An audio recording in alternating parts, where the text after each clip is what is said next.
Hare Krishna viewers, welcome to our channel Astro Divine Power. I am Kiran Grover. जैसा कि आपको मालूम ही है, हम न्यूमरोलॉजी के बारे में आपको हर बार कुछ नए टिप्स देते हैं। इस बार मैं आपको पर्सनल ईयर के बारे में बताना चाह रही हूँ। ये मैंने पहले भी वीडियो में बताया था, और क्योंकि ये पर्सनल ईयर का जो कॉन्सेप्ट है न्यूमरोलॉजी में, ये काफ़ी इम्पॉर्टेंट है, काफ़ी महत्वपूर्ण है।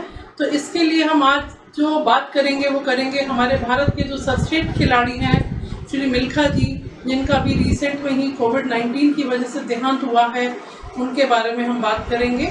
और इसके साथ ही बताएंगे आपको कि उनकी ज़िंदगी में नंबर्स ने कैसे, उन पर्सनल ईयर ने उनकी लाइफ को कैसे इम्पैक्ट किया, पॉजिटिव और नेगेटिव, अच्छा या बुरा, इसके बारे में हम बात करेंगे। इसके साथ ही साथ मैं तहे दिल से उनको श्रद्धांजलि देना चाहती हूँ, ताकि उनकी आत्मा को शांति मिले। और बहुत ही सर्वश्रेष्ठ खिलाड़ी भारत के, पद्मश्री से सम्मानित थे। उन्होंने लाइफ में बहुत अप्स एंड डाउन्स देखे हैं, तो हम ये देखना चाहते हैं कि उनकी लाइफ में ये अप्स एंड डाउन्स हुए, उसमें नंबर्स ने क्या काम किया। इसके साथ ही आप मेरे इस चैनल को लाइक करिए, सब्सक्राइब करिए और बेल आइकन को हिट करिए।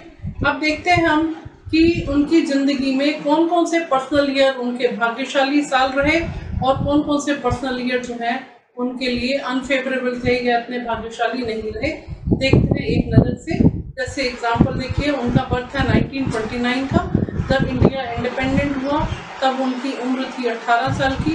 1947 में अपने आँखों के सामने उन्होंने अपने माता पिता, ब्रदर सिस्टर्स को वायलेंस में उन्होंने देखा कि उनके सामने ही उनके माता पिता को मार दिया गया या वायलेंस में उनकी पूरी डेथ हो गई।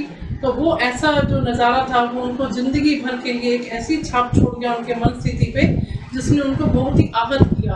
और उस समय उनके फादर ने लोगों से, आतंकियों से बचाने के लिए उनको बोला, भाग मिल्खा भाग। और ये जो वर्ड्स थे, भाग मिल्खा भाग, ये जो भागना वहाँ से शुरू किया अपनी जान बचाने के लिए।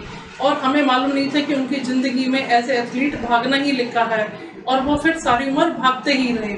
इसके लिए उनका एक मूवी भी बनाई गई थी, भाग मिल्खा भाग के नाम से। देखते हैं कौन से ईयर में वो मूवी बनी और कौन कौन से ईयर्स उनके लिए भाग्यशाली रहे।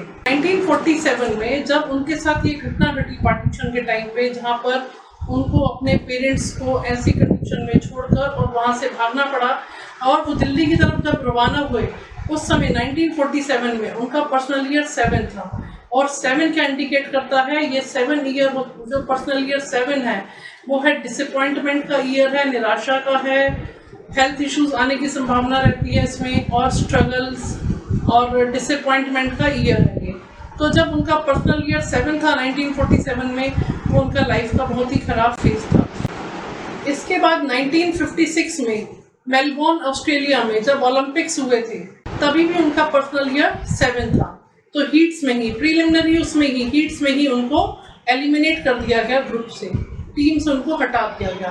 तभी भी ये ईयर जो था उनके लिए बहुत ही डिसअपॉइंटमेंट का था। और जो वहाँ पर गोल्ड मेडलिस्ट थे, जब उनसे बातचीत हुई तो उन्होंने उनको मोटिवेट किया और काफ़ी कुछ समझाया, और तब से उनको ये लगन लगी कि मुझे जो भी काम करना है पूरी विश्वास के साथ आगे बढ़ना है। इसके बाद उन्होंने 1958 में एशियन गेम्स और कॉमनवेल्थ गेम्स में मेडल्स जीते और काफ़ी अच्छा परफॉर्म किया।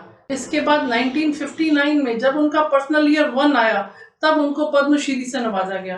उनको पद्मश्री से नवाजा गया 1959 में, तब वो पर्सनल ईयर 1 था।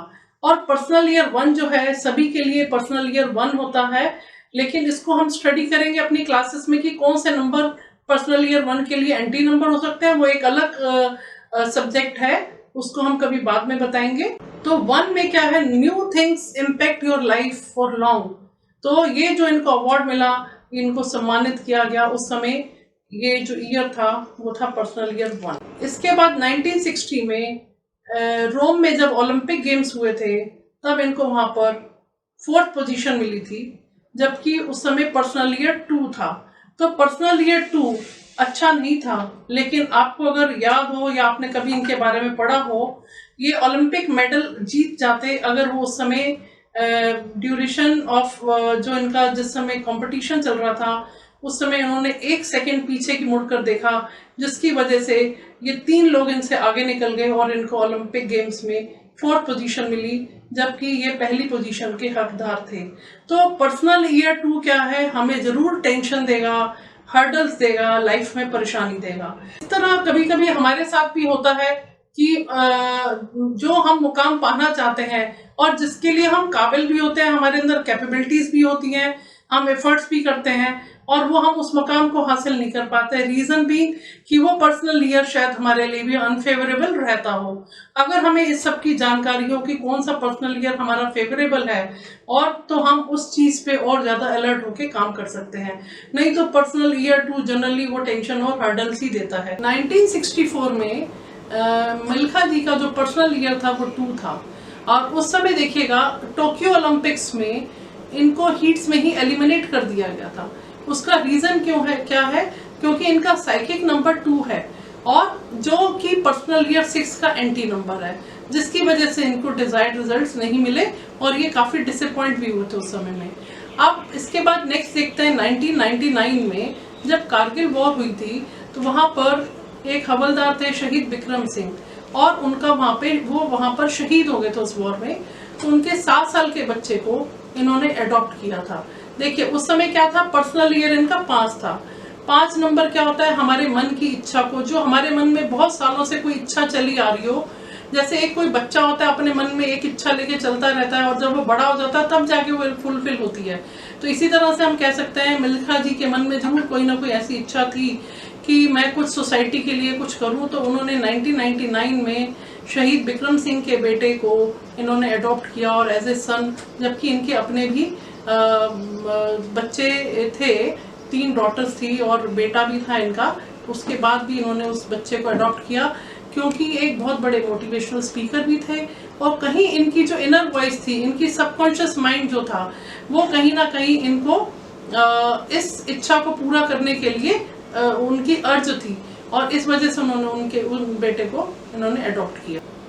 अगर आपको मिल्खा जी की जिंदगी के पीछे जो ये अंकों का रहस्य है, अगर ये आपको कहीं ना कहीं समझ में आया हो और या पसंद आया हो तो प्लीज़ कमेंट करके आप इसको डालिएगा और चैनल को सब्सक्राइब करिए, लाइक करिए और बेल आइकन को हिट करिए। अगर आपके कोई पर्सनल क्वेरीज हैं तो आप कमेंट बॉक्स में डाल सकते हैं, हम पूरी कोशिश करेंगे आपको आंसर देने के लिए। इसके साथ ही नमस्कार, धन्यवाद। मिलेंगे अगली बार फिर किसी नए विषय के साथ, जिससे कि हम आपको नई नई जानकारी देते रहें।